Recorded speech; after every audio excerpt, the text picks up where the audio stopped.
Hello guys, Barcelona is set to play Cornellà in the round of 32, 30, I don't know. For the Copa del Rey, this is going to be a pretty quick, short and concise video, so let's get to it.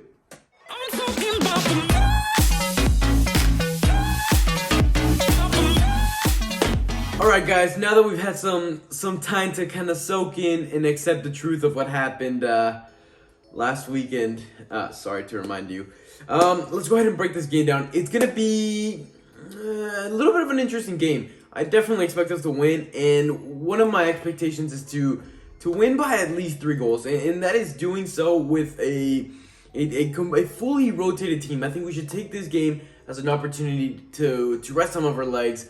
Whereas you can see like the other competitions such as Atletico Madrid actually had a little bit, like almost like a whole week of break. But let's actually go ahead and break down Cornellà. So now again, we were just talking about Atletico Madrid. Cornellà actually managed to defeat them 1-0 and knock them out of El Copa del Rey. Now that's a pretty peculiar result, and I didn't watch the game, but watching the highlights and trying to analyze how they scored and how they were defending, they were a team that well, they got their goal nice and early and off a set piece. Now, if you have been following Barcelona for the past month and a half or so, you have most likely noticed how many set pieces we have conceded. If you didn't notice it last game, if it wasn't evident enough, we have been very, very weak in the set pieces, whether it be from lack of communication, like Griezmann had said earlier, or as Ronald Koeman likes to blame it on the height, which is a little bit less relevant to me, kind of. But anyways, that is something we're going to definitely have to be aware of. We cannot allow them to score off early. It was a set piece in which they placed it sort of to the near post, off of a free kick, and then it was kind of like a thigh to the back post.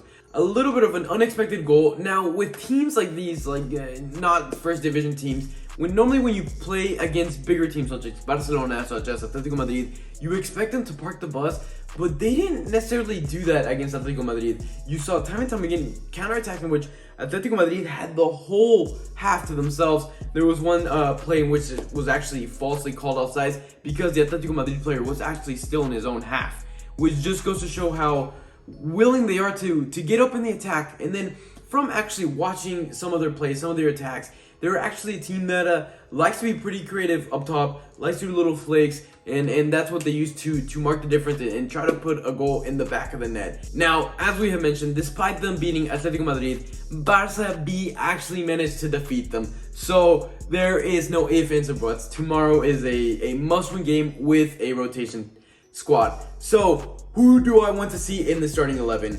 In the goalkeeper position, it has to be 100% Neto. He's got to start getting some minutes, and he's asking to leave the club, which I fully understand. In the left back position, I want Junior Firpo to play. Now the 2 center backs are a little bit questionable.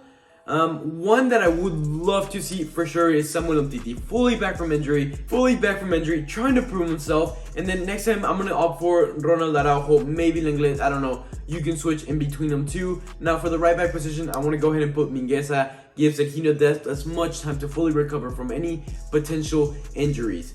Now in the midfield, I want to see Pjanic, for sure, Ricky Puig. We need to give Pedri some minutes to rest. He's looking a little bit tired, a little bit out of ideas. Still playing great, but I think if with the right amount of rest, he could exponentially keep improving. And then the third center mid, none other than Moriba, who has just recently turned 18. He's a prospect that supposedly, I've never seen him play, supposedly plays like Paul Pogba, which is somebody that I would most likely definitely love to see play. Now, for the attacking trio, I'm going to opt for Trincao. I would definitely love to see him start. I'm not the biggest fan of him as of lately. I was in the beginning of the season. As of lately, every time he goes on as a sub, he kind of ruins the flow. But this could be the perfect opportunity for him to get some confidence, for him to bag, I don't know, 2, maybe even 3 goals, potentially. Next to him at the striker position, I want to see Braithwaite. And then on the left-hand side, Conrad de la Fuente. Guys, let me know what you think of this team. Who would you start? Would you go for a full 100% potent team? For the score prediction, I am going to predict a 3-0. I want definitely a big margin of goals. We need to make up for what happened last week. We need to put ourselves onto some sort of winning mentality. Last week was a hard pill to digest. I don't have the shirt with me, But you guys know the drill. Comment down below your score prediction for a chance to win a beautiful Barcelona jersey or get in the leaderboards to win the jersey. Guys, yeah, let me know what you think of this team. What do you expect out of Thursday's game? With that being said, guys, if you enjoyed the video, hit a big thumbs up. Don't forget to hit that subscribe button and the notification bell on. Guys, as always, Visca Barça!